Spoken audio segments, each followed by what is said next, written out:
Bueno, muy buenos días. Eh, Mi nombre es Dorainet Vivanco Julio. Quiero darles la bienvenida y un especial saludo desde México hoy a todas las personas que nos acompañan hoy viernes 31 de enero de 2025 en nuestro webinar Curcuteando. Es de la plataforma web EWE Infancias Afrodescendientes. Y bueno, un saludo también muy especial por aquí a Alexander Paz, que está tras bambalinas en la parte técnica de la plataforma. En un momento presentaremos también a nuestra querida invitada. Les queremos contar que esta es nuestra primera sesión de 2025 y estaremos mensualmente curcuteando con invitadas, invitados e invitadas de América Latina y el Caribe en diferentes temas en torno a las realidades, desafíos y agendas de las infancias afrodescendientes, pero como también llamamos negras, pardas, afroindígenas, raizales, palenqueras, mulatas, garífunas, creol, antillanas, morenas, cambas, pretas, entre muchas otras formas como nos reconocemos étnicamente los pueblos de la diáspora africana en esta región. Pero bueno, parte de la diversidad que nos caracteriza es la historia, los temas culturales, las lenguas y las expresiones con las que nos identificamos también. Así que para quienes no han escuchado la palabra antes, muy propia del Caribe colombiano, de donde soy, es también nuestra invitada, cuando uno dice, mira muchacho, ¿qué estás curucuteando allí? ¿Han escuchado? Es qué estás buscando, qué estás hurgando lo que no se te ha perdido, qué tanto escarbas. Y eso es justo lo que vamos a hacer en este webinar EWE. Hurgar más allá de la superficie de las realidades, de las problemáticas de las infancias afrodescendientes, de lo que damos por sentado, de lo obvio que aparenta enunciar anónimos para incluir en las políticas y proyectos más allá del status quo, de esos temas también que no hacen parte de la agenda de política pública o de las agendas internacionales, de las mismas organizaciones sociales de las que hacemos parte o de las dinámicas propias de nuestra cotidianidad, cuando asumimos que en la bolsa de la inclusión todo cabe. Así que nos detendremos un rato y conversaremos a hurgar en temas y respuestas que quizás no encontremos quizás nos encontremos más preguntas y empezaremos por un tema que nos apasiona mucho y nos desborda, ¿sí? Ustedes pueden ir comentando en el chat por aquí de YouTube y vamos a estar hablando hoy sobre el poder transformador de la literatura desde la niñez, con una invitada muy especial. Ella es afrocolombiana, es profesional en lingüística y literatura de la Universidad de Cartagena, es especialista en promoción de la lectura, es maestra en estudios de cultura y comunicación de la Universidad Veracruzana, acá en México. Actualmente está cursando un doctorado en educación de la Universidad de Guadalajara, donde investiga las consecuencias de la interacción entre las discriminaciones étnico-raciales y otras dimensiones de la desigualdad en contextos o en entornos escolarizados. Ella nos contará un poquito más acá en México, así como los mecanismos de defensa de los jóvenes racializados frente a estas discriminaciones. Ha sido galardonada con diferentes becas, reconocimientos y premios, y además ella es mamá y parte del equipo B acá en México. Querida Mar, bienvenida. Ay, bueno, muchísimas gracias, Dora, muchísimas gracias por la invitación. Gracias también a Alex, que está, como dices tú, tras bambalina. Y muchísimas gracias a todas las personas que se interesan en este tema que es tan importante, que es leer desde la primera infancia. Y nada, pues aquí estoy yo para curucutear. Soy materia dispuesta, diría yo. Excelente, excelente. Sí, justo nosotras hemos hablado sobre otros lugares de enunciación, los lugares propios de enunciación y cómo estos temas de estudio no solo hacen parte de la agenda académica, sino también de un propósito personal y pasa por nuestras historias de vida. Entonces, nos gustaría conocer un poco más de esa historia de Mar. ¿Quién es Mar? Cuéntanos un poquito. Bueno, Mar es una mujer afrocolombiana que llegó a México hace 7 años, pero que desde chiquita, desde los 3 años, bueno, dice mi mamá que desde los 3 años ya yo leía, ¿no? Entendiendo la lectura como un proceso que va más allá de la mera decodificación. O sea, posiblemente a los 3 años yo no podía identificar que M con A era mamá, pero yo podía identificar que una imagen de una señora podría ser una madre o podría ser una abuela, teniendo en cuenta mi propio universo personal, ¿no? Que eso es lo que pasa con la construcción de sentido cuando tú estás leyendo, ¿no? Es lo que dice Rosenblatt, que es la lectura transaccional. O sea, los bebés leen, ¿no? Los niños pequeños, antes de 5 años, también leen, más allá de entender la lectura como decodificación. Entonces, Mar ama la lectura, ama la literatura desde muy pequeña, porque su papá le leía, ella leía con su papá. Mi mamá no me leía, pero mi mamá me contaba historia, mi mamá cantaba, y la oralidad también fue muy importante en toda esta formación de lo que soy yo. Entonces yo crezco con este gusto por la lectura. Mar escribe también, escribe desde muy pequeña. Ahí sí yo empecé a escribir como a los 7 años. Yo tengo poemas a esa edad, tengo cuentos y recuerdo que mi papá, evento que me mandaba a declamar, ¿no? Entonces él también, entonces me decía que yo le pusiera el título a los poemas que él inventaba y me los grababa y ahí iba yo, ¿no? Entonces el día de la secretaria, el poema para la secretaria, el día de la madre, el poema para la madre. Nunca se me va a olvidar un poema que aprendí muy chiquitita. Decía, tengo una madre bella que no se enferma, que no se agota, nació con un alma grande, como esa vieja en el mundo no hay otra, con una honradez profunda, trabaja duro y nos acostumbra, que en su herencia está la grandeza y en su honradez está la riqueza. Esa vieja querida hago este homenaje para toda la vida. Yo me aprendí ese poema cuando tenía como 6 años. Se lo escribió mi papá, mi abuela. Y a mí me tocaba declamarlo en cuanto evento de la madre iba. Yo tengo una madre. Desde chiquita siempre estuve ahí. Y fue una creación de vínculo emocional con mis padres. O sea, yo, más allá del poder que tiene la literatura, hay una cuestión de creación de vínculo, ¿no? Entonces, para mí era como que sentirme amada y conectada con mi papá y mi mamá cuando leíamos, cuando declamaba, cuando escuchaba. Entonces, desde ahí se fue formando Mar. A los 11 años escribí una novela que se llama Amores Furtivos. Y pasó algo muy fuerte porque, claro, las infancias afrodescendientes estamos muy cruzadas por el estereotipo, estamos muy cruzadas por la discriminación y racismo. Y yo, desde pequeñita, comprendí que las personas no me consideraban bella por mi físico, ¿no? Entonces yo me acuerdo que yo le decía a mi mamá que yo no era bonita y ella me decía, claro, mi mamá tampoco tenía las herramientas en ese momento para guiarme y ella me decía, pero eres muy inteligente, ¿no? Entonces yo me centré como que, yo digo, una forma de limar mi falta de belleza física fue centrarme como más en la lectura y en la escritura. Y recuerdo yo que en Amores Furtivos yo era Daniela Vivaldi, una chica blanca, ¿no? Una chica rubia, adinerada, porque además en ese tiempo, yo tenía 11 años, nosotros pues no teníamos dinero en mi casa. En mi casa yo tenía facilidad de lectura, digo yo, porque no teníamos ni televisor, ¿no? Y había muchos libros y así. Entonces, a partir de todo esto se fue construyendo Mar. Y luego, cuando fui creciendo, descubro Chango el Gran Putas, ¿no? Que además de Manuel Zapato Olivella, ese libro me llenó de un poder como una cuestión de concientización en torno al tema racial, entendiendo, y a mí siempre me gusta decir esto, que las razas no existen biológicamente, pero existen socialmente, ¿no?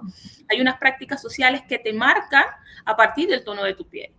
Entonces yo, a partir de Manuel Zapato Olivella, y comienzo a leer todo esto y empiezo a leer una cantidad de cosas, me voy tomando un nivel de conciencia, pero realmente no me pasa algo fuerte, sino es cuando nace mi sobrina. Yo siempre la menciono, que es mi sobrina Solet, y mi sobrina Solet siempre me entregaba el libro de Mari Grueso para que se lo leyera, ¿no? Este libro de La Muñeca Negra. Y ella me lo pasa siempre, siempre, siempre, y yo le digo, bueno, pero ¿por qué te gusta tanto ese libro? O sea, ya repite siempre el mismo libro, ¿no? Y que es buena la repetición, por supuesto, hay que releerle a los niños los mismos libros. Pero yo quería como ir escarbando. En ese momento yo era directora de la mega biblioteca Juan José Nieto y yo ya en ese momento llevaba 13 años haciendo la parte de promoción, animación a lectura, trabajando con el Banco de la República, con Gente Teatro, trabajando con taller de letras, trabajando con ministerio. O sea, sí, ya llevaba yo 13 años. Y de repente me dice ella, es que esa muñeca se parece a mí. Y ahí es donde yo digo, Dios mío, en todos los libros con los cuales yo promociono la lectura, no habían libros con representaciones negras. Y yo me había acostumbrado a eso porque yo tampoco las tuve. Entonces, para mí fue una cuestión supremamente natural hasta que llega esta niña y me desborda total. Y ahí me doy cuenta y es donde yo cambio mi manera de hacer promoción en animación. Y es donde empieza este interés que tengo yo incluso hoy en día de trabajar toda la parte de representación de afrodescendencia dentro de la literatura infantil y juvenil, porque es importante para nosotros desde las infancias vernos representados. Yo me acuerdo que empecé a trabajar con Niña Bonita, también de Ana María Machado, y recuerdo la primera vez que lo fui a ver, que lo mostré, ¿no? En esta animación, ¿de qué creen que va a tratar el cuento? Y de repente un niño dice, de una bruja. ¿Y por qué? Porque es negra y está espelucada, ¿no? Y tú te quedas, ok. Entonces, cuando empiezas a trabajar con ese cuento y que los niños dicen, esta es una niña bonita, pero es una niña negra, ¿no? No, pero es una niña bonita. Y estamos hablando de niños negros, además, ¿no? Y es un cuento que, por ejemplo, lo he trabajado en muchos lugares, en Chile, en España, en México. Y aquí en México me pasó un caso también, que es que las niñas no podían creer que era una niña bonita. Y antes de trabajar yo con ese cuento, yo pregunto, ¿qué es para ustedes una niña bonita? Y las niñas generalmente dicen son las niñas blancas, ¿no?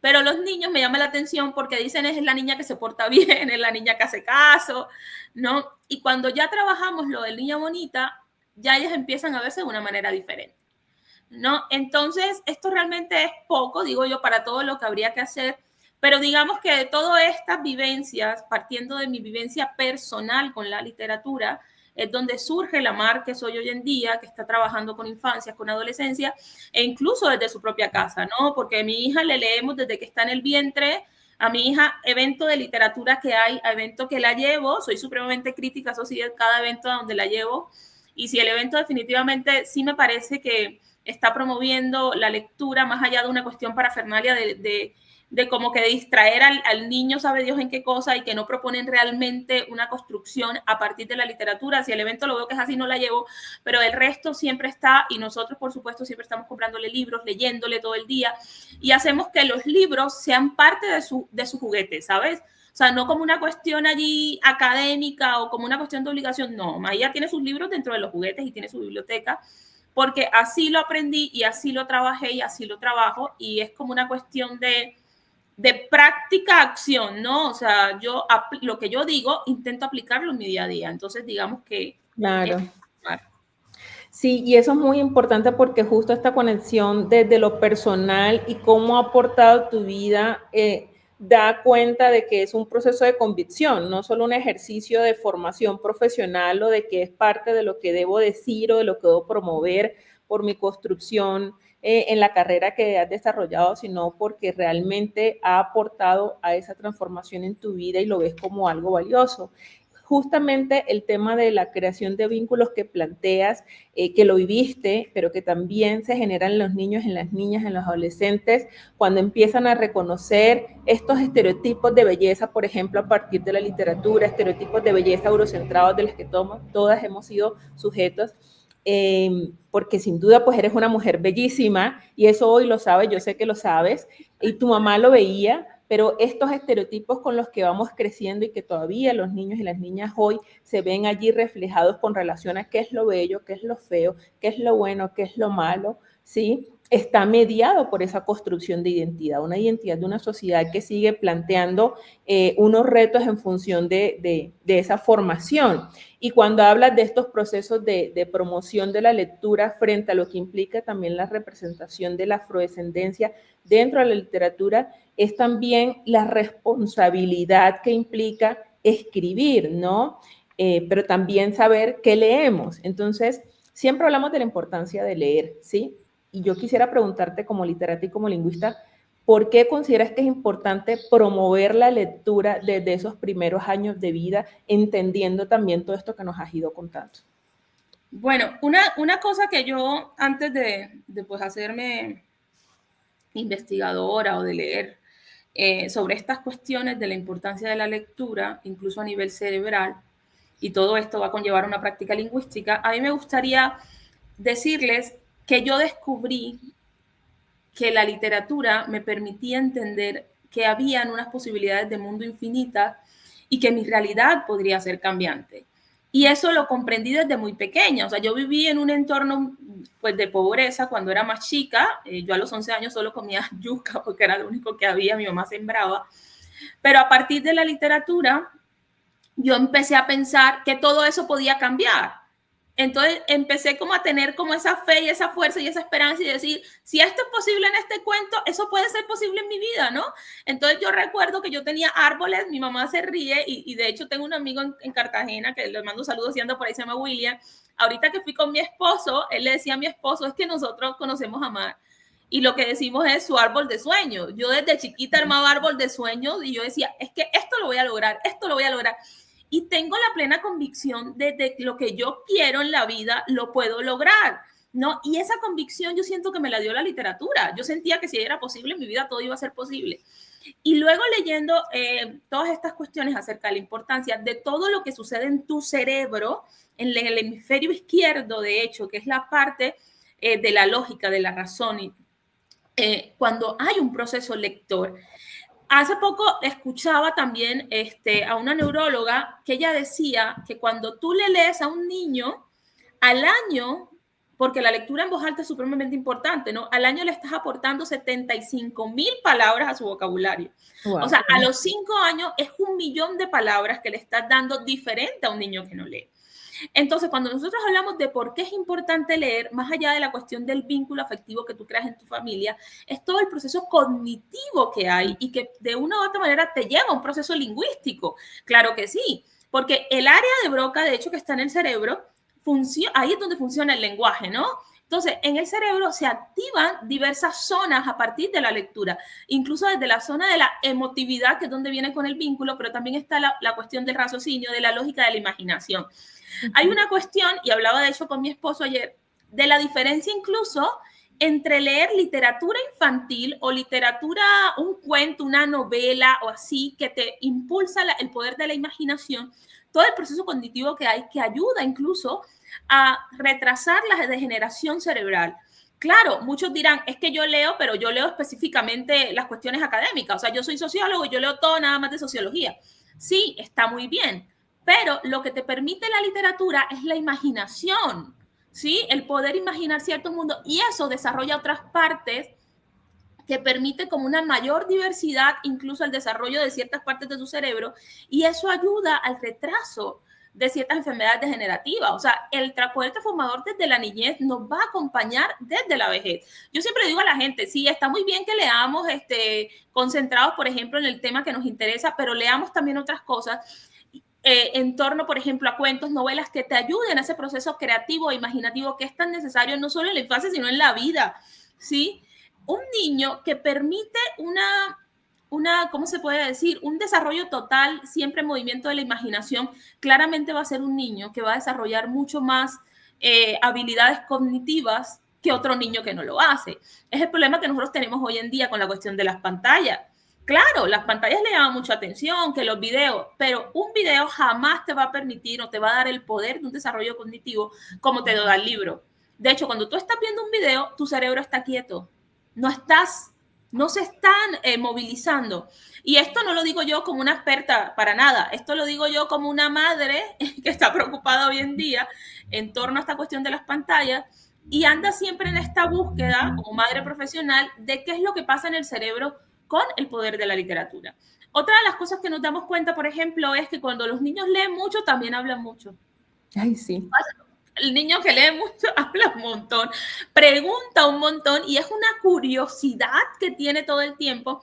Y claro, el niño al final, el que lee, en algún momento va a querer crear sus propias historias. Yo digo que cuando uno desde pequeño, desde la barriga de hecho, le va leyendo a los niños, yo digo, tú te ahorras el problema de la escuela, de que no quiere estudiar. O sea, muy difícilmente un niño que sea lector no le va a gustar el estudio. ¿Por qué? Porque de una u otra forma una cosa termina llevando a la otra. ¿Sí? Entonces es muy importante que como papás pensemos qué queremos darle a nuestros hijos. O sea, si nosotros, yo entiendo que muchos a veces no tengamos tiempo, pero si para nosotros es más fácil ponerle una pantalla a un niño 2 horas, yo nada más digo el problemón que se viene encima más adelante, ¿no? De ese niño que está aprendiendo, ese niño si va a querer estudiar, o sea, todo el proceso que estamos retardando en la mente de un infante que está ávido por conocer el mundo. Entonces, ahí es donde no se permite, digo yo, ese poder transformador de la lectura, porque no está mal que veamos pantallas, sí está mal antes de los 2 años, ¿no? Pero después pongámosle horario, una hora y así. Pero siempre, y es como la invitación que yo siempre hago, hay que procurar, en la medida en que sea posible, leer con nuestros hijos. ¿Sí? Hay que impulsar ese gusto por la lectura desde la casa y no dejarle ese trabajo a las escuelas. Porque entonces, no, que aprenda en la escuela. Entonces aprende como una cuestión de obligación. ¿Y a quién le gusta que lo obliguen? A nadie. A nadie. A Pero nadie. además planteas un asunto importante que parece menor, pero es el tema de las prioridades con relación al tiempo, ¿no? Porque a veces es que no tengo tiempo y como adultos estamos tan en función de lo que implica el trabajo, las responsabilidades de la casa, además si estudiamos y somos investigadoras y todo lo que hay que hacer, que entendemos que queda como un asunto de cuando sobre tiempo, ni siquiera en el uso del tiempo libre como parte de nuestras prioridades, sino cuando nos sobre tiempo o cuando estamos cansados y cansadas a las 9 de la noche, que es diferente como tener la disciplina que a esa hora vamos a leer, a decir, no, es que ya me sobró el espaciecito para poder hacer uso de eso, es importante poder reconocer cuáles son nuestras prioridades, pero sumado a eso es el tema de cómo asumo que la pantalla puede ser un factor distractor que me entretiene mientras yo estoy acá en las cosas que sí son importantes y dejo que los niños y las niñas consuman todo tipo de información porque es más fácil, porque quizás es más barato al poder descargar la información, los videos o una cantidad de información que no estamos conscientes de hacer una, como esta identificación realmente si ese es el tipo de contenidos que queremos que nuestros hijos y nuestras hijas consuman y que implica entonces también asociarlo a estas percepciones de éxito, de poder adquisitivo, de los videojuegos, y con esto no estoy satanizando ni diciendo que las pantallas sean malas ni que los videojuegos sean malos, al contrario, sino cómo también mediamos el uso del tiempo en función de las prioridades también para que no se convierta en un asunto de no tengo tiempo, es el videojuego, y no el videojuego como una forma de aprendizaje, ¿sí? Y no el libro como una forma de poder decir, bueno, ¿qué quiero yo que aprenda y qué tipo de contenido quiero que consuma? Si lo hablamos también desde esta perspectiva del consumismo, pero también cómo generar otras posibilidades en términos de esos lugares, esas historias. Tú decías ahorita, el vocabulario que se adquiere, pero también la importancia de poder reconocer cómo nos identificamos en esas historias, qué iconografía con la que nos estamos identificando nos representan y cómo también esos procesos de animación de la lectura no son solo desde los espacios formativos como la escuela o como algunas bibliotecas donde las hay, sino también desde la casa como un elemento también que conecta, que nos une y que como adultos y adultas también nos permite aprender qué se está generando y qué otras historias también los chicos y las chicas pueden apreciar, ¿no? Y todo este espíritu creativo. Sí, en torno, por ejemplo, a lo que estábamos hablando, el tema de las pantallas que está hoy todo activo. A mí me pasó un caso, por ejemplo, les contaba ahorita la historia de Solet, ¿no? Que Solet me dice, es que esa muñeca se parece a ti. Solet es una niña que nosotros, bueno, yo le leía desde que estaba en la barriga, ¿no? Solet fue creciendo con la lectura. Yo me tuve que venir a México y Solet no siguió leyendo. Yo veo el cambio tan tenaz que tuvo esa niña ahorita que estuvo en Colombia. Me da mucha pena con mi hermano que me debe estar escuchando por ahí, pero es la realidad. Solet se levantaba corriendo a las 6 de la mañana para tener el iPad, ¿no? Y conectada todo el tiempo y podía pasar horas y horas allí. Y yo como tía y además como formadora y todo lo que hice, y yo veo los videos de Solet de antes, cómo hablaba, lo que leía, el cuento que se sabía, todo cantaba, o sea, todo ese proceso yo no lo veo ahora, ¿no?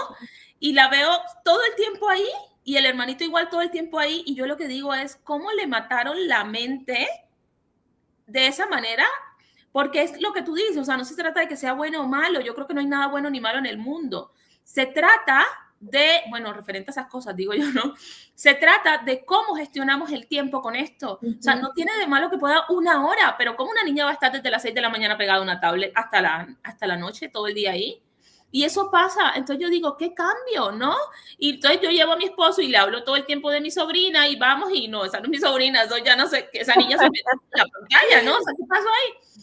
Claro, pero mira una cosa, Los chicos y las chicas van creciendo y van identificando que puede ser mucho más atractivo el tema de la tablet, porque las amiguitas la tienen, pues la necesidad de filiación, ¿no? Y de conectar, identificarnos y de tener estos aparatos electrónicos, pero adicional el tema de cómo vamos agenciando otros procesos de las prioridades, ¿no? Pero pasa también por nosotros como adultas. Nosotras vamos creciendo, nuestros gustos en los temas van cambiando, incluso en los tiempos que podemos dedicar a ello y se va diversificando, pero en el ejercicio y que para quienes somos mamás, con niñas, adolescentes, seguimos de alguna manera conectadas a la literatura infantil y juvenil y en el mercado hay una cantidad de oferta que no podemos dar por sentado que porque están ahí, sean buenas.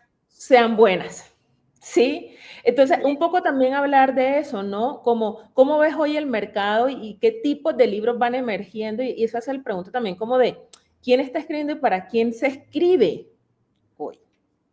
Mira, hay algo, por ejemplo, en torno al mercado, a mí me llama mucho la atención, sobre todo donde estoy yo en México. Yo compro libros para Maía y tú no vas a creer que los libros más baratos que yo encuentro son los mejores libros de literatura infantil, ¿no? Y los super rematan, así como 20 pesos. 20 pesos son en Colombia, serían como 4,000 pesos. Sí, como 4 o 5 mil pesos, ajá. Ajá. ¿Y qué? Y yo no puedo creerlo. ¿Pero por qué? Porque siento yo que eso es lo que pasa acá. Se le da mucha prioridad al libro que se marca como informativo, ¿sabes? Al libro que se marca como muy... El niño tiene que aprender esto, ¿no? Entonces, el que te muestra los colores, el que te muestra las letras, ese tipo de libro, me doy cuenta que vende más, se vende más caro. Pero ese otro libro, que de hecho en Colombia hicieron la selección de los mejores libros infantiles y eso, muchos de esos libros los encuentro ahí, estos libros que te cuentan una historia donde el niño va a tener un inicio, una trama, un final y el niño puede interactuar y desarrollar la imaginación, a muchas personas como que les parece una cuestión banal, ¿sabes? Como que, ¿eso qué? Esto no está aprendiendo nada ahí. Entonces, a mí me pasó una vez dando una clase con unos profesores y los profesores decían, es que yo que voy a estar leyendo novela, la profesora, si eso no aprende nada ahí. ¿Cómo que no aprendes nada allí, no? Entonces, en el mercado editorial mexicano yo no puedo hablar tanto, pero es como lo que he visto desde la cotidianidad. O sea, entonces yo aprovecho y voy a estos remates y yo ya sé dónde voy a encontrar los libros que realmente valen la pena, ¿no? Y encuentro libros, por ejemplo, de Anthony Brown, que es tan bueno, esos libros que ponen a interactuar a los niños con las letras, que permiten un desarrollo cognitivo bien fuerte porque además te permite que el niño se haga preguntas, ¿sí? Y genera a su vez también una respuesta. Porque también me doy cuenta, y creo que esto te lo decía qué día, cuando se hacen actividades de lectura, a veces la gente cree que es que hay que hacer toda una parafernalia, ¿no? Y hay que inventarse la historia y no sé qué. Y al final no está sucediendo nada y nunca te muestran el libro, o si te muestran el libro es como una decoración. Y siempre el libro tiene que ser el protagonista y hay que leer la historia que está en el libro.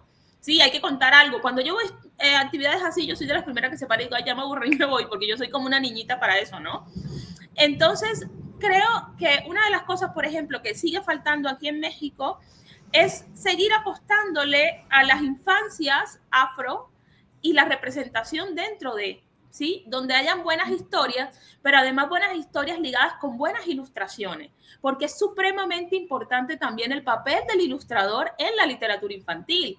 Porque Total. si, por ejemplo, tú como escritor, en mi caso, por ejemplo, planteo vamos a crear un cuento infantil y este va a ser el cuento, y en el cuento hay una persona mala y el ilustrador en su estereotipo enseguida pinta a la persona mala como una persona oscura, ahí nos jodimos, o sea, perdón. Pero es muy fuerte también el papel del ilustrador dentro de la literatura infantil. Entonces se trata de ilustraciones que realmente permitan al infante identificarse. Y eso es supremamente importante, pero que también le muestre, ¿no? Le muestre como otras formas de ver el mundo. Entonces yo siento que eso falta un poco aquí, la cuestión, por ejemplo, de la ilustración que permita ver la diversidad de las infancias y también libros de literatura infantil donde más allá de que el niño se pretenda que aprenda desde una cuestión pedagógica, que el niño, claro, todos llevan un aprendizaje dentro de la construcción de las historias, pero que sean historias respetuosas también, porque a veces subestimamos a las infancias y creemos que es que los niños no entienden. Entonces los niños no entienden tal cosa, los niños no entienden otra. Hace poco escuchaba a un escritor, Eduard, no me acuerdo el nombre, de Medellín, de hecho, y él contaba que había un libro que él identificó que el libro era de pies. Entonces toda la gente adulta como un libro sobre pies. No, y los adultos como un libro sobre pie, pero eso qué tiene, ¿no? Y las ilustraciones eran puro pie.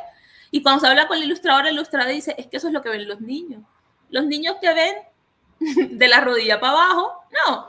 Entonces es también pensarnos, la construcción de historias no es de una mirada adultocéntrica de lo que ve el adulto, sino pensar desde dónde lo ven los niños también y lo que los niños necesitan. A veces incluso nos da miedo abordar temas como la muerte, no cuestiones escatológicas, Duelo, ajá. el duelo, no, pero es una cuestión muy del ¿cómo se diría?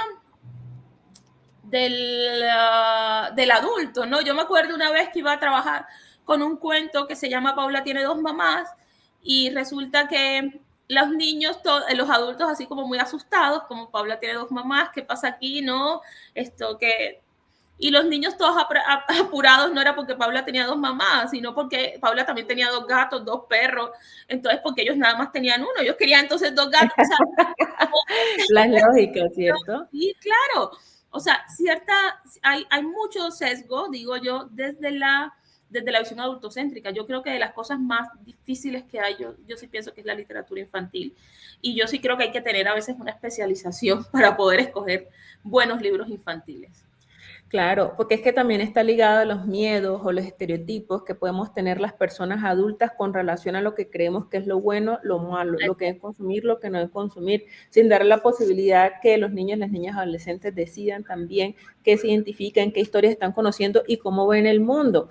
Ahora que hablas de justamente de estas historias y cómo se cuentan, una de las preguntas que suscitaba mucho con el tema de la Comisión de la Verdad, que es una de las 3 instancias que se creó a partir del Acuerdo de Paz en Colombia, para quienes no son colombianos, era quién va a contar esta verdad a las niñas y las niñas. Y hubo un gran esfuerzo por poder no solo generar espacios de reconocimiento y de verdad, sino también de poder generar material y contenido que fuera trabajado y que se abordara en lo que hoy se reconoce como la Cátedra para la Paz en Colombia y se generó todo un material pedagógico. El tema es que cuando uno pregunta mucho en los colegios, ¿esto se está trabajando? ¿Cómo se está trabajando?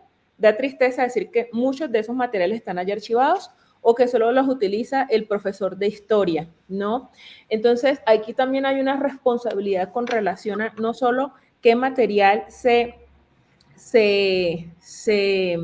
qué material se crea, ¿sí? Pedagógicamente con toda la intencionalidad para poder llegar y hablar de lo que ha pasado en la historia del país en el último siglo, ¿sí? Y que es importante que de las nuevas generaciones no es como que es un asunto que solo nos compete a las personas adultas, es que es la construcción, estamos en ese contexto, muchos de los chicos y las chicas, todas estas generaciones hemos nacido en el marco del conflicto armado. ¿Cómo reconocemos y sabemos que eso hace parte de nuestra realidad y que hay otras realidades distintas en Colombia que también conlleva reconocer que eso hace parte de mí, ¿sí? De la nación.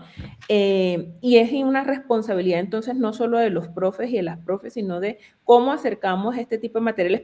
Ese es un ejemplo para hablar justamente de que los temas que a veces entendemos que son complejos, también hay que abordarlos, ¿sí? Los temas de género, los temas raciales, es importante abordarlos. Pero también, como decías, en el tema de la ilustración juega un papel fundamental, no porque todo tenga que ser adornado, como muchas veces se asume, con dibujos, como una parte recreativa.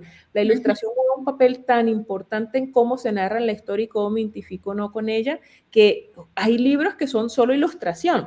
Uno de los que a mí me gusta mucho, que trabajaba o que leía con mi hijo cuando estaba más pequeño, es Tumaco.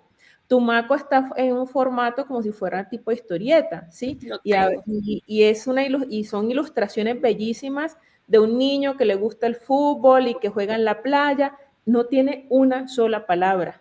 Las historias las creamos quienes leemos, ¿sí? Entonces es también cómo desarrollamos el poder de la imaginación con los niños y con las niñas al darnos la posibilidad de que sean ellos y ellas quienes creen estas historias y que las historias pueden ser diversas, pero hay muchos ejemplos con relación a ello. Entonces también la ilustración, como decía, juega un papel fundamental en cómo también narramos las historias y la responsabilidad no solo desde lo recreativo, sino también de poder acercar a las realidades que son propias. Sí. En ese sentido, hay unas responsabilidades como actor. Entonces hablábamos de la responsabilidad de la familia, de la responsabilidad de quienes crean las historias y de los ilustradores, pero hay otros actores que son responsables de generar condiciones para poder acceder a la literatura. Hablemos un poquito de ello, Mara. Yo te quiero hablar ahorita, teniendo en cuenta lo que acabas de decir, de tres cosas que me parecen, bueno, dos que me parecen fundamentales en lo que dices. Adelante. Y es que hay que perder el miedo a los libros, ¿no? Porque esto que estabas mencionando, que a mí me tocó, yo trabajé en Colombia con un proyecto y me tocaba ir al departamento de Bolívar. Y en muchos lugares los libros buenísimos de literatura, estaban todos guardados porque los niños los podían partir, ¿no? Y es como, ¿qué? Claro, hubo que hacer un proceso de capacitación desde el bibliotecario hasta los docentes, de que permitieran que los niños interactuaran, porque el libro no tiene vida si tú no lo abres. Total. O sea, el libro está ahí, pero adquiere vida cuando el libro se abre, y los libros son para jugar, para morder. Por eso es que uno también tiene que saber qué libros les va a dar un niño menor de 5 años. Porque, por ejemplo, yo a ella les compro muchos libros que me parecen interesantes para su edad, pero algunos se los doy, otros no se los doy. ¿Por qué? Porque me doy cuenta que, por ejemplo, aquí tengo un ejemplo. Arepita de Manteca es un libro que ella ya tiene todo mordido, ¿sabes? O sea, se lo compramos recién ahorita en la FIL y ya esa niña está comiéndose el libro acá, se lo come acá y tiene otros que están más mordidos todavía. Entonces es donde tú dices, efectivamente ese libro lo maneja un bebé. Pero si te das cuenta, este libro que además me acaba de regalar mi comadre está buenísimo. Este libro Maía todavía no ha interactuado con él y este libro está intacto, ¿no? O por ejemplo, tengo acá este que se lo compramos también en la FIL, que es mucho, y este libro yo no se lo voy a dar a Maía todavía porque Maía se lo va a ir a comer y lo va a partir, pero se lo tengo guardado porque en el momento que le toque, porque ya es para su edad, entonces agárralo y haga lo que usted quiera con el libro. Pero entonces hay que perderle el miedo a los libros, ¿no? Y eso hay pasa. Libros plásticos para el baño. Hay libros plásticos para el baño también, hay que buscar.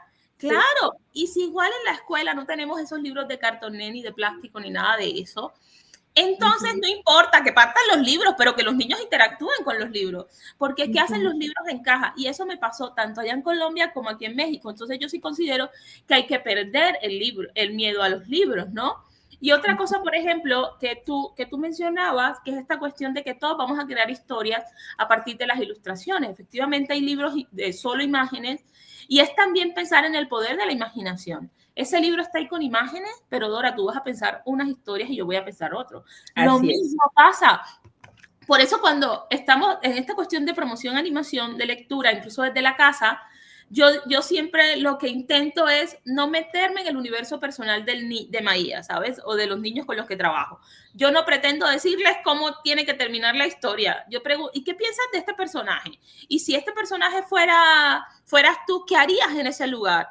Y si el niño me sale con una cantidad de cosas muy diferentes a la que yo estoy pensando, hay que respetar eso porque ese es su universo personal, y además esa es la interpretación que tiene de la historia y eso hay que respetarlo. Pero yo veo muchos casos que dicen, no, eso no es así, la historia, no, claro.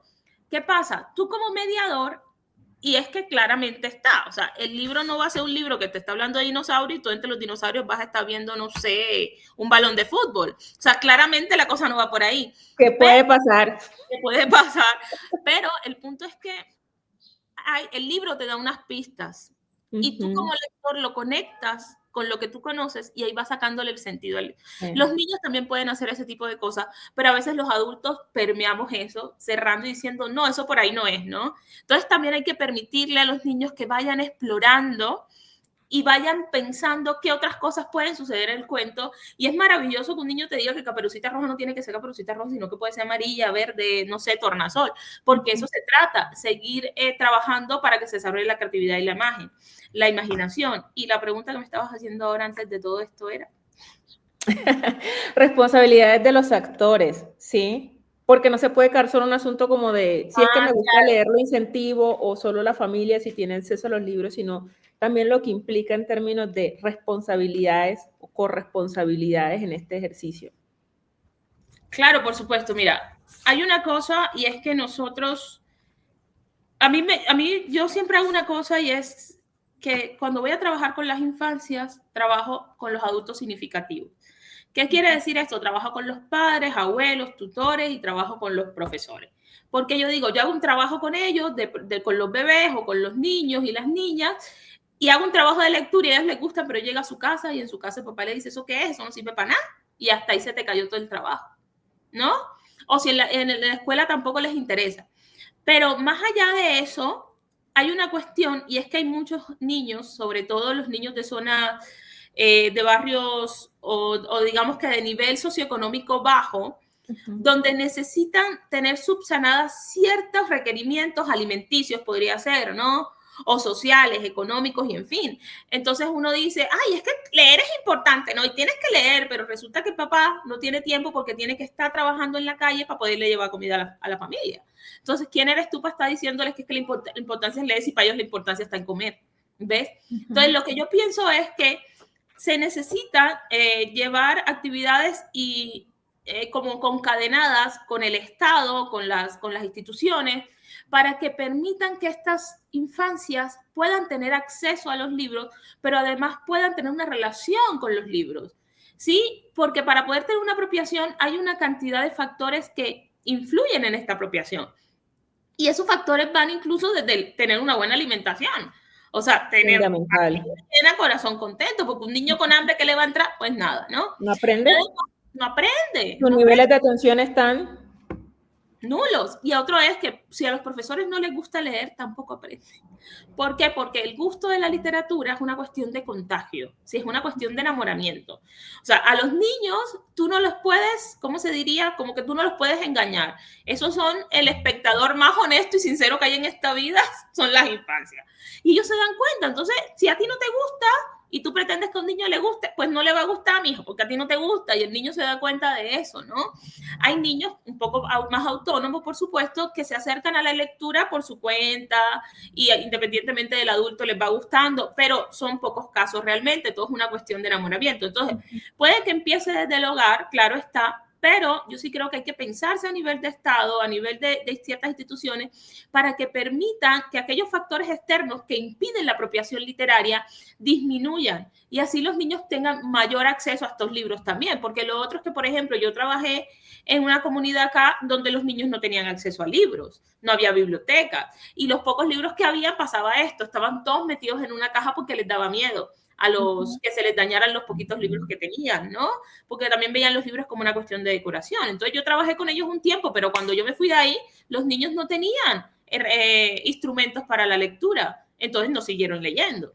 Claro, también hay que pensarse que desde el hogar se puede trabajar con oralidad, ¿no? Se pueden inventar historias. Y fue el caso de una de las chicas. La abuela le contaba historias, la abuela buscaba qué hacer con ella y los libros y algo, y fue una de las chicas que más proceso lector tuvo. Pero hay una cantidad de factores muy fuertes y yo creo que hay que meterse la mano al bolsillo, porque muchos de esos factores vienen a nivel económico, para permitir tener proyectos y programas de largo alcance, o sea, quiere decir de largo tiempo, donde permitan que las infancias y las adolescencias tengan mayor acceso a actividades de lectura. Pero fuera de eso, si estamos hablando de una situación de niños de estrato social medio alto, un poco más alto, o incluso bajo, pero que los papás tengan un poco más de acceso a llevarlos a bibliotecas, yo sí creo que hay que pensarnos a nivel de familia, ¿no? ¿Qué queremos nosotros para nuestros niños, nuestras niñas? ¿Cómo queremos el futuro para ellos? ¿Cómo queremos que ellos se enfrenten al futuro? ¿Cómo queremos que sus procesos cognitivos aumenten? O sea, ¿nosotros queremos niños que estén de ahí de una mentalidad muerta tras una pantalla? ¿O queremos niños activos que cuestionen, que pregunten, que creen, ¿no? Porque eso también habría que pensarlo. Queremos niños que estén ahí enriqueciendo a toda esta gente que está allá atrás, creando los juegos y estas cosas que los emboban en las pantallas, o creemos que sean nosotros, nuestros niños, los que sean los creadores. Entonces hay que pensarse desde ahí. Entonces creo que como que esa es la invitación, ¿no? Yo lo veo así. porque realmente es difícil. Como mamá se los digo, es difícil. O sea, yo soy una mamá antipantalla y claro, eso significa que yo estoy inventando la magia cada juego, ¿no? Porque además se aburre cada 5 minutos. Y ayer me acuerdo que me tocó llevarla a la esquina, hay un palo, un árbol de dátiles y yo me fui con una lata de esta de leche clean en Colombia, aquí sería nido, la lata y dije, Maía, vamos a recolectar dátiles, ¿no? Y ahí en plena calle yo parecía una loca con ella recolectando dátiles y metiendo aquí. Claro, toca, pero ese recolectar dátiles, eso está haciendo un desarrollo cerebral en ella. Y motriz. Claro, y motriz también, que si yo la tuviese todo el tiempo en pantalla. ¿Eso qué es? Ese tiempo que le estoy ese tiempo es una inversión, porque más a futuro, Maya va a ser una niña supremamente autónoma, con muchísimo conocimiento referente a muchísimas cosas que además me va a terminar enseñando a mí. Entonces yo digo que como que se trata de eso. Otra cosa, por ejemplo, con la lectura, a veces llegamos cansados y no queremos leer. Yo les soy honesta, yo no leo de noche. O sea, a ella, yo leo para mí, porque también es importante que como papás leamos para nosotros, ¿sí? Así es. Para que recuperes ese gusto y ese amor a la lectura, tienes que leer para ti. O sea, yo no te voy a decir que mi libro favorito es un libro infantil, no, no para nada. A mí me gustan los libros infantiles, pero yo tengo mi libro favorito para mí, ¿no? Entonces, yo no leo de noche porque para mí la noche con Maía se hizo para dormir y Maía descubrió que los libros son divertidos, entonces si me pongo a leerle de noche cree que es hora de jugar. Entonces no se quiere dormir. Entonces, a mí eso de noche no me funciona. Entonces lo intentamos una vez, intentamos 2 veces y dijimos, no, esta niña se activa así, y empieza y cree que es que está jugando, entonces de noche no. Pero hay papás que les funciona de noche, háganlo de noche. O sea, no importa a la hora del día, pero háganlo. No tienen que leer media hora. O sea, lean 15 minutos. Este librito que está aquí, que además es muy rítmico, arepita de manteca, para mamá que da la teta, ¿no? Arepita de cebada, para papá que da empanada, es un librito que se lee en 1 minuto y todo lo que hace. Pero muchos dicen, ay, pero eso, o sea, eso no es nada, ¿no? Que dice ahí, este libro, la sonoridad que tiene, es la sonoridad que los niños necesitan, es la edad rítmica, ¿sí? Es los niños antes de 5 años, tienes que ir leyéndole cosas que para ellos representan un sonido, un tono, una rima, porque también se acercan a los latidos del corazón. Cuando están en la barriga, lo que están sintiendo es el tum, tum, tum, tum, tum de la mamá, ¿no? Si la mamá va rápido, tum, tum, tum, tum, eso, todo ese ritmo desde la infancia, la musicalidad, bailar con ellos, cantarle, todo eso es importante y todos esos son lectura. Sí, cuando yo estoy cambiando a Maía, yo le estoy contando el mundo a Maía a través de la ropa y se la canto. A Maía le estoy poniendo el baberito amarillo y le invento canciones porque me volví cantante aquí. Sabes que mi mamá hacía lo mismo y nos creaba historias. Es importante porque así van conociendo el mundo y hay que explicarle las cosas. Una gran amiga en Cali, que es Luz Eugenia, ella es especialista en primera infancia, y ella me decía, la hija habla un montón y me encanta cómo habla Julieta, de hecho ahorita es actriz, y ella me decía, es que yo a Julieta siempre le he hablado y le he explicado todo, ¿no? Este plato se hizo así, sirve para esto, ¿no? El día que decidió no darle teta, Julieta tenía 1 añito y algo y le dijo, no te voy a dar pecho por esto, por esto, por esto, por esto. Y dice que la niña se quedó así y nunca más le dio pecho. Pero son niños que están acostumbrados al que hables y claro, por supuesto, al final tú la ves allí, tiene 7, 8 años y una niña con un vocabulario impresionante y unas lógicas que es necesario la lectura, el hablarle y el cantarle a las infancias. Para mí eso es una cuestión de inversión.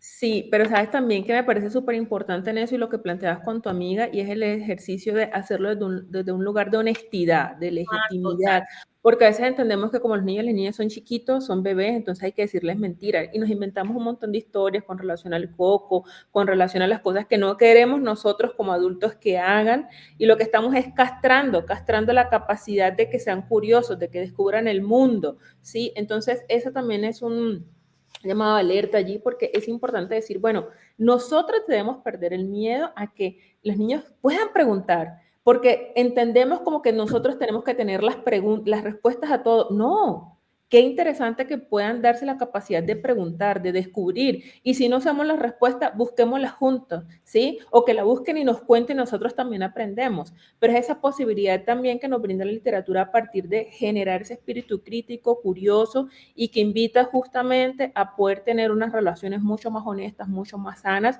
pero también a enfrentar la realidad de una manera distinta, porque los niños y las niñas van aprendiendo que no hay que mentir para relacionarse con la otra persona, ni para poder tener lo que se espera de la otra persona. ¿Sí? El tema de la comunicación, del desarrollo de la asertividad, de poder expresar las emociones, de poder identificarse con el otro y con la otra, que empiezan también a partir de las historias, ¿sí? Y empiezan a hacer análisis que quizás nosotros no hayamos visto, pero que ellos en su universo y en su mundo tienen la posibilidad también de descubrir y de cuestionar, y eso es lo bonito. Y yo quisiera también retomar un poquito con relación a lo que estabas planteando, las responsabilidades allí del Estado y el tema de las bibliotecas públicas. Wow, eso es un asunto que estamos en, pero una deuda gigantesca, y no solo en Colombia y en México, yo creo que en Latinoamérica, hablando con diferentes organizaciones, con profes que hacen un trabajo muy importante en los diferentes sectores, y es la importancia de las bibliotecas públicas, no como en este lugar en el que simplemente voy a hacer la tarea o tengo los libros que son las enciclopedias que ya hoy poco se usan, ¿sí? Entonces es como que, bueno, si no es ese lugar, entonces ¿para qué creamos bibliotecas, no? ¿Y qué tipo de bibliotecas creamos?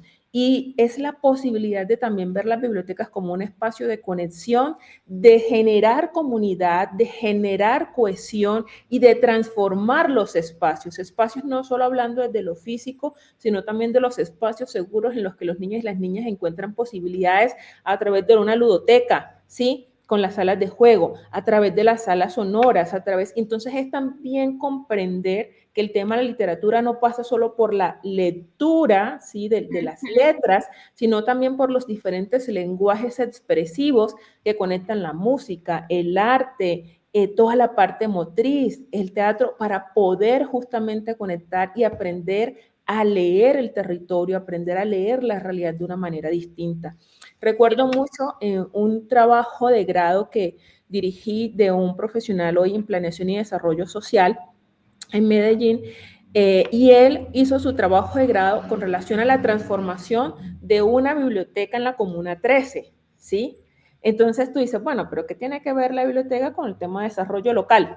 Todo, ¿sí? No solo por cómo se dan los procesos, los procedimientos y cómo está organizada la biblioteca ni los metros cuadrados que tiene, eso es lo de menos, sino más allá de eso, cómo se piensa el espacio, qué espacios de aprendizaje, de interacción se agencian allí, qué les posibilita a la comunidad, cómo la comunidad ve un espacio de transformación que antes era un baldío, ¿cierto? En un espacio seguro en el que hoy van, se sientan en familia, leen, están en la biblioteca o pueden ir alrededor y sentarse a practicar música, o los chicos van en la patineta y están con los amigos y van a hacer las tareas, y después de las tareas hacen otras actividades que la biblioteca le ofrece en términos de promoción de la lectura. Entonces, también pensarse la importancia de bibliotecas públicas, no solo es del lugar pensado como la estructura material, sí, física, infraestructura, sino como los espacios de interacción social que se crean y la transformación en esos lazos de comunidad, sobre todo en contextos, y hoy que particular para quienes no conocen la Comuna 13, en contextos en los que las comunidades han vivido dinámicas de conflicto armado, que sabemos que es también la realidad de otros países, es poder agenciar una oferta distinta, ¿sí? En el que ya no es el niño o la niña haciendo su tarea solo en casa, sino que tiene otros lugares de encuentro en los que también se puede conectar y vivir la lectura de una manera distinta, ¿no? Sí, algo que me gusta mucho que trates ese tema. Quiero decirte algo respecto a eso, pero antes, algo que habías dicho de la responsabilidad de lo que le decimos a los niños. Hay algo que pasa en la mente de los niños, se llama pensamiento concreto. Antes de los 3 años, todo lo que tú le digas a un niño te lo va a creer. Claro. Todo. O sea, porque tú eres su mundo, ¿no? Y todo lo que le diga al adulto, sobre todo si es papá y mamá, todo se lo va a creer. Entonces hay que efectivamente tener en cuenta este pensamiento concreto y pensar qué queremos que crean nuestros niños, ¿no? Porque si tú le dices que la luna es roja, está allá arriba en el cielo, y si te portas mal, la luna se te va a caer. Imagínate ese niño todo el tiempo pensando que la luna se va a caer. Entonces, como que ir generando esos miedos desde las infancias, yo creo que hay que tener mucho cuidado, ¿no? Sobre qué contenidos. Y otro que decías de la biblioteca, bueno, yo te puedo hablar desde mi experiencia personal como directora de la megabiblioteca, que nos ganamos de hecho un reconocimiento nacional y nos ganamos un montón de premios allí. Por el trabajo que teníamos con la biblioteca era un espacio seguro para la comunidad donde estaba, porque era una comunidad muy vulnerable y los niños llegaban a la biblioteca incluso sin chancleta, ¿sabes? Y para nosotros era maravilloso ver que algunos papás los niños se levantaban y se iban para la biblioteca incluso sin comer, sin lavarse los dientes, sin bañarse. A mí me tocaba a veces acercarme porque muchos llegaban orinados. Y claro, yo no los puedo echar de la biblioteca, pero me tocó hablar con varios y decirle, ¿qué les parece si cuando nos levantamos nos damos un baño, desayunamos para venir con mayor fuerza a la biblioteca y nos venimos para la biblioteca, ¿no? Pero eran niños de escasos recursos y muchos de los papás ya iban a los niños a buscarlos a la biblioteca. O sea, los papás llegaban nosotros cerrábamos a las 5:30, y a veces a esa hora todavía teníamos niños ahí, los papás los iban a buscar así como, mi hijo está aquí, mi hijo está aquí. Eso fue maravilloso porque era un espacio seguro para los niños. Exacto. Sí, que los alejaba de muchas dinámicas de violencia que habían dentro de la comunidad. Aparte de eso, es todo el trabajo que también se llevó con la comunidad, donde la biblioteca no era simplemente un espacio para ir a leer, sí, también un espacio para ir a jugar, para pasar el tiempo, para hablar con las personas mayores también, porque teníamos personas mayores que contaban sobre su comunidad y a veces estaban ahí y tú veías a un niño hablando con una persona mayor, ahí normal. ¿No? Maravilloso. Entonces es fomentar también ese tipo de actividades y ya dejar de pensar la biblioteca como si fueran los libros, y hay que pensar la biblioteca como si fuera un libro gigante donde suceden muchísimas cosas, ¿no? Y eso lo intentamos hacer, por ejemplo, con la Biblioteca Juan José Nieto. Y todas las actividades que igual todavía la biblioteca funciona, yo no soy su directora, pero igual han seguido teniendo actividades, pero hicimos muchísimas actividades que vinculaban a las comunidades. Incluso teníamos actividades con pantallas, yo les puse el nombre de juegueta. ¿Por qué? Porque tampoco me podía poner yo de, no van a entrar pantallas, tienen que leer. No, yo les tenía opciones, ¿no? Está aquí jueguetas, acá está la lectura, pero habilitaba por horas, ¿no? Entonces ellos nunca estaban obligados a escoger, pero inconscientemente tenían que hacerlo porque sabían que a tal hora era que se habilitaba juguetas. Entonces, como estaban en la mañana en la biblioteca y juguetas se habilitaba a las 12, antes de eso, ¿qué más hacemos? Ay, vamos a la biblioteca infantil y vemos y ahí poco a poco se iban haciendo lectores, porque también uno tiene que ingeniársela. Sí, ahí justo con eso quisiera ponerte un ejemplo de una experiencia muy bonita que tuvimos en Senado con relación al uso de la tecnología para fomentar también la literatura y los procesos de autorreconocimiento étnico-racial en contextos citadinos, ¿no? Que a veces se entiende como que la población afrodescendiente está en el área rural y bueno, como todos estos tipos que existen. Y creamos un libro que se llama, un ebook que se llama Leilani, que está en línea, lo pueden encontrar así en la página de la CNOA, que fue un libro co-creado con niños y niñas de Bogotá, ¿sí? Y fue a través de laboratorios creativos, entonces a partir del teatro, de la ilustración, crearon los personajes, de la narración de historias con una historiadora, de la danza, ¿sí? Y cómo se fue tejiendo todo eso a partir de una historia que se consolida en la historia de Leilani, y fue también todo un trabajo que ha posibilitado a partir de una producción colaborativa, con una intencionalidad pedagógica, con actividades que se desprenden del libro, el uso no solo de leer el libro, sino de responder las preguntas en línea que aparecen allí, de poder reconocer a través de la parte sonora las historias, pero también las canciones que los chicos crean en el proceso de elaboración del libro, y todo el tejido de construcción e invitación también a pensarse metodologías propias, que también hicimos como el proceso de sistematización para decir, bueno, a mí me puede servir esto, pero yo lo puedo hacer de esta manera. O qué interesante saber cuáles fueron estas lecciones aprendidas y cómo se puede hacer un ejercicio pedagógico con los chicos a partir de la etnomatemática, la literatura, de la ciencia, ¿sí? Que invita justamente a poder pensarse el libro como una vivencia y no solo como un agente pasivo que lee y entiende la escritura, que es un poco también lo que hemos estado hablando hoy, ¿no? Entonces también pensarse este tipo de contenidos que podemos crear, que están en líneas, que son gratuitos, porque hablábamos del tema del acceso, ¿para quién escribimos? Nuevamente la pregunta, ¿no?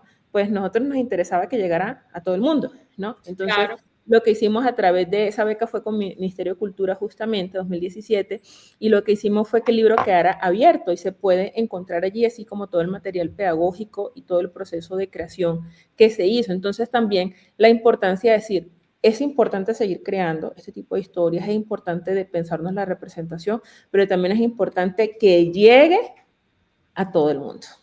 ¿Sí? Y no solo, y cuando hablamos de los afrodescendientes, no es solo de pensar de historias para niños y niñas de nosotros hacia nosotros, sino de esta construcción social también y de entender esta diversidad de la que somos parte, que le permite a los otras y las otras entender nuestras historias, entender nuestras representaciones, no como esa bolsa de inclusión en el que todos somos iguales y que todos cabemos, sino, ven, en medio de la diferencia, en medio de esas historicidades, en medio de estas complejidades, ¿cierto? Es importante poder reconocer las realidades, pero también reconocer al otro y a la otra, no solo de un asunto de la empatía, sino también de un proceso transformador que implica a cambiar esas realidades. Por eso hablamos de la importancia también de una postura antirracista, en lo que implica tener la visión no solo a la lectura, sino también de este espíritu crítico que deseamos desarrollar, ¿no?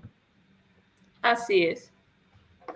Bueno, y como parte de ese, el cómo nos sumamos para ir cerrando, yo creo que nos podríamos quedar toda la mañana, pero para ir cerrando un poco frente a los temas de acceso y demás, Mar, pautas, recomendaciones, ¿cómo crees que podemos ir aportando a esos procesos de transformación para acercar a los niños y las niñas a la lectura, pero también como adultos, a pensarnos desde un lugar distinto? Yo creo que como adultos, muchos adultos no leemos, ¿no? Y yo creo que hay que empezar desde ahí, agarrar un libro para nosotros, ¿no? Enamorarnos del libro, enamorarnos de las historias, porque se necesitan adultos que lean para que se coman el cuento, digo yo, de lo que está sucediendo en las historias de los niños también y puedan transmitirle esta creencia a los niños de la importancia de leer ese cuento, por qué y no, y poder atraer, porque yo creo que es una cuestión de seducción. Y luego cuando ya como adulto lees, intenta leerle también y hablarle y contarle historias a todos los niños que tengas alrededor para ir contribuyendo de poco a poco, poco en poquito, a que los niños se interesen en estas historias, porque está difícil hoy en día, pero no está imposible. Igual yo todavía tengo mucha fe porque veo muchos niños que están leyendo, papás que procuran, por lo menos lo llevan a estas actividades de lectura. Entonces sería como eso. Lo otro que también motivarías a los docentes dentro de las aulas, hablar con los chicos y chicas sobre qué les gustaría leer, ¿no? Como no imponer libros. Creo que también es importante eso, porque a veces queremos que lean los clásicos, ¿no? En la escuela, por Dios, o sea, un Víctor Hugo donde niños que no han leído nunca otra cosa en la vida, ¿no? Entonces es como preguntarles qué les interesa y de pronto, no sé, yo creo que hay que leerlo todo lo que se tenga que leer. Ya llega un momento en que uno madura, ¿no? Su gusto literario y dice, no, este libro no, este libro no. Pero desde las escuelas es procurar que sean libros que estén, digamos que a la altura de los gustos de los jóvenes y las jóvenes, ¿no? Es como que la recomendación que yo podría dar, porque veo muchos casos de docentes que se martirizan haciendo currículum de libros que los jóvenes sí o sí tienen que leer y lo que hacen es que estos jóvenes huyan a la lectura, ¿no? Entonces es que buscar que si lo que quieren es leerse, no sé, El Hobbit o Harry Potter, ya la gente Cómics, con los adolescentes cómics, está pasando sí, hoy, sí, claro, cómics. la novela gráfica, que lean eso, o sea, lo importante es leer. Entonces yo diría que sí, todo empieza en la casa, pero también se pueden hacer muchos esfuerzos desde las escuelas. Y lo otro que yo invitaría es a las instituciones y organizaciones ya gubernamentales a que se piensen cómo no solo vender libros, sino cómo crear un público lector también, que yo creo que es supremamente importante, porque los libros están ahí para mucha gente si es caro, ¿no? Yo tengo un libro aquí que me costó un montón, pero hay que pensarse cómo ir fomentando desde estas instituciones muchas actividades, pero no actividades aisladas, porque una de las cosas que me han dicho los mismos jóvenes es que las actividades aisladas funcionan muy poco. A ellos les gustan como unas actividades que tengan un seguimiento y que permitan ir adquiriendo el gusto, pero permanecer en él, ¿no? Digámoslo de esa manera. Y no sé, desde mi experiencia como mamá, insisto en que hay que invertirle tiempo a la lectura en la casa y van a ver cómo a futuro se van a ahorrar una cantidad de problemas que vienen con ese gusto permanente en la pantalla, que lo que hace es minimizar el potencial del cerebro que tienen nuestros niños y además también disminuye la parte lingüística. Sí, hablando justo de eso, de enamorar sobre literatura, más allá de prohibir, ¿sí? Obligar a que sea de una u otra manera. Hablemos de recomendaciones. Yo sé que recomendar un solo libro favorito es muy difícil, pero compártenos una recomendación de un libro de literatura infantil o juvenil que te llame la atención y que quieras compartirnos. El cerebro de uno es tan selectivo, yo digo, uno se lee tantas cosas y a veces cuando tiene que recordar una no la recuerda. Bueno, yo ahorita mi recomendación, y lo digo desde las infancias afro, cuando, por ejemplo, en mi caso personal, que estoy tan lejos de mi familia y mi hija no tiene posibilidad de ver otras personas negras como yo, en esta zona yo lo que hago es que se lo muestro dentro de la literatura. Entonces, que se llama Arepita de Manteca de Rosana Faría, de Ediciones de Caré, mi bebé tiene 1 año y 3 meses, es precioso porque además aquí está la mamá negra, ¿no? Y el papá está clarito, como tal es mi esposo, y además le permite ver a ella, yo se lo compré precisamente para eso, pero también porque ella aquí ve a sus abuelos, ¿no? El abuelo de ella efectivamente es claro, el abuelo aquí, entonces es como mostrar los tipos de familia, en este caso con Maía. Y por otro lado, me compré que es mucho, entonces yo lo que intento es que se lo leo y voy jugando con los nombres de la familia colombiana, ¿no? Para que ella vaya teniendo ese referente. Entonces yo le digo, y aquí viene la tía Kelly, ¿no? Oh, qué bebé tan lindo, quiero apretarlo mucho, mucho, mucho. Y ahí se lo voy leyendo. Entonces ella está viendo que todas las familias somos diversas, ¿no? Y ella tiene la posibilidad de esas dos familias, una familia muy negra como la mía y una familia bastante diversa como la familia del papá, y que ella hace parte de esa diversidad. En mi caso, de la literatura infantil, con personajes afro en este caso, yo recomendaría estos dos para la edad que tienen los niños, hasta 5 años y todo, ¿no? Un libro que ahorita yo me estoy leyendo es Todos se van de Wendy Guerra. Es como un libro que estoy leyendo ahorita y que me gusta muchísimo. También hace poco me leí uno, no me acuerdo, perdónenme la vida, no me acuerdo del autor, pero me gustó mucho. Es rapidito, se lee súper rápido, se llama La paciente silenciosa. A ver si encuentro el nombre del autor, porque pues se me fue el paciente silenciosa. Es un libro, Alex Michaelides. Si te gusta el misterio, yo a veces tengo épocas en que quiero romance, a veces tengo épocas en que quiero misterio, o sea, como que uno como lector tiene muchas épocas. Entonces, mi época de misterio fue el mes pasado y me leí ese. Y es como que lo que puedo recomendar por ahora. Y de jóvenes, yo sinceramente les digo, ahorita la juventud ya no se leen Harry Potter, pero yo me leí todos los libros de Harry Potter y me volvería a leer los libros de Harry Potter.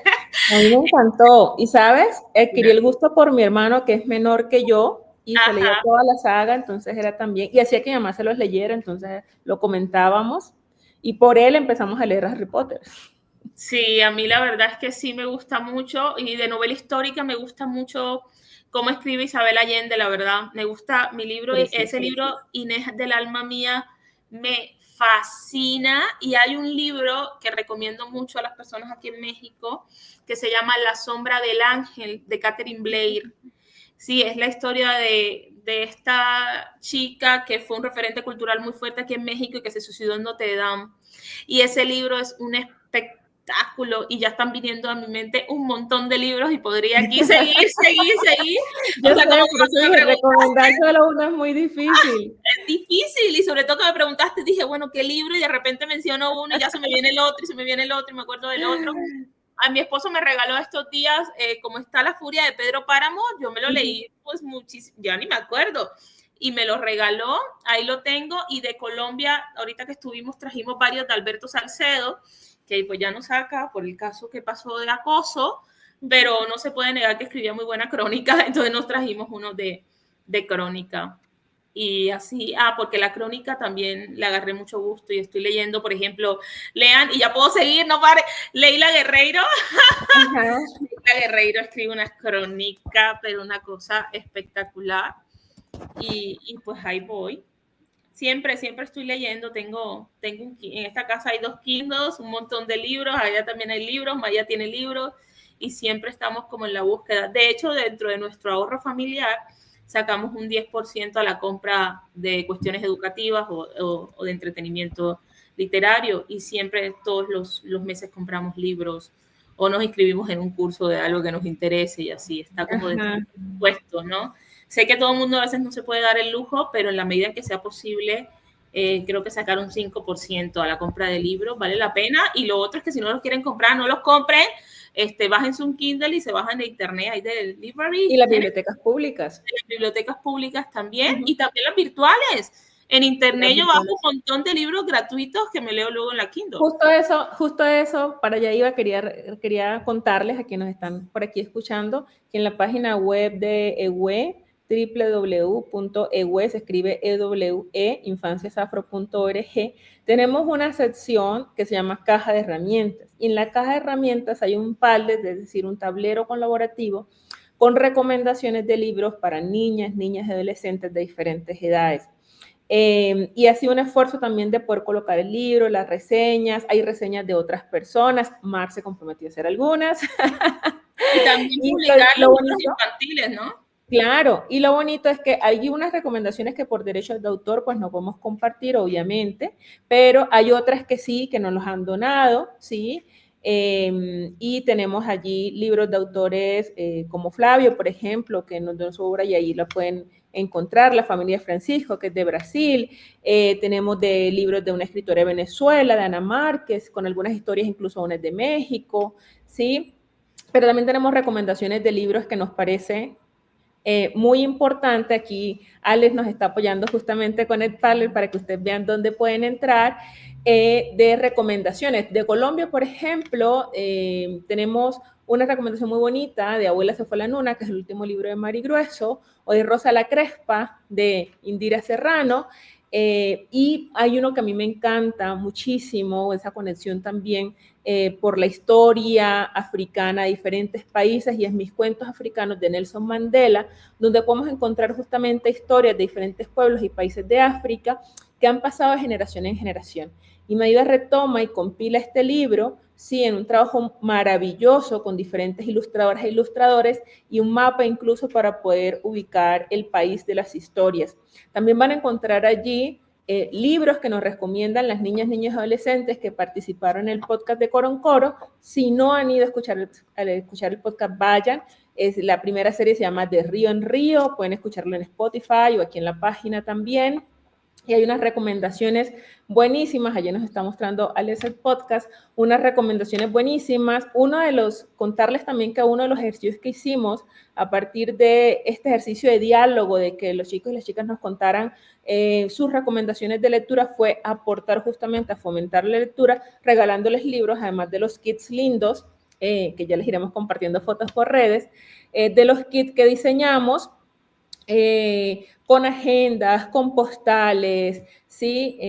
Y libros que fueron escogidos. Hay un ejercicio muy juicioso con María, con Alexander, que fuimos los realizadores del podcast, para poder también aportar, ¿no?, un poco como a ese gusto por la lectura a partir también de las edades y los intereses de los chicos. Entonces, varias de las recomendaciones también en los libros que hemos enviado están allí, y bueno, ustedes pueden hacernos recomendaciones o vincularse también con recomendaciones que nos quieran compartir y dejarlas allí para que todos y todas podamos conectarlas.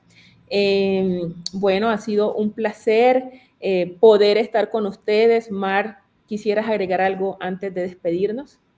No, muchísimas gracias a todos los que están interesadas en esto de seguir promoviendo la lectura desde la primera infancia.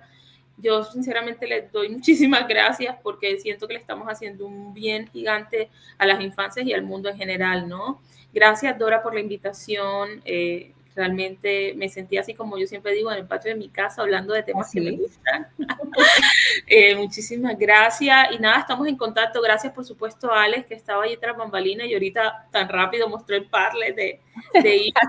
Y nada, sigamos tejiendo. Ahorita vamos a ver si, pues, en fin, montamos ya también un poco de cuestiones ahí en torno a las infancias, que es justo y necesario que tengan esta posibilidad de lecturas también gratuitas que permitan ese acercamiento, ¿no?, a los libros.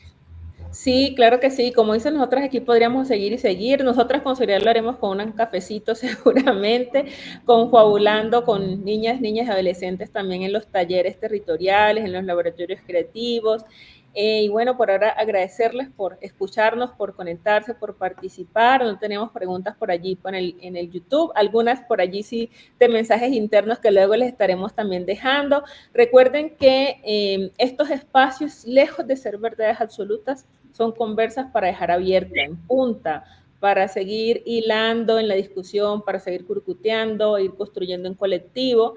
Y bueno, por ahora nos despedimos. Tendremos la próxima sesión en febrero, ya les estaremos contando. Recuerden seguirnos por aquí en el canal de YouTube, en las redes sociales. Estamos en X, en Instagram, en Threads, con @egueinfanciasafro y en la página web www.egueinfanciasafro.org. Y bueno, un abrazo y hasta entonces. Chao, chao, gracias. Bye.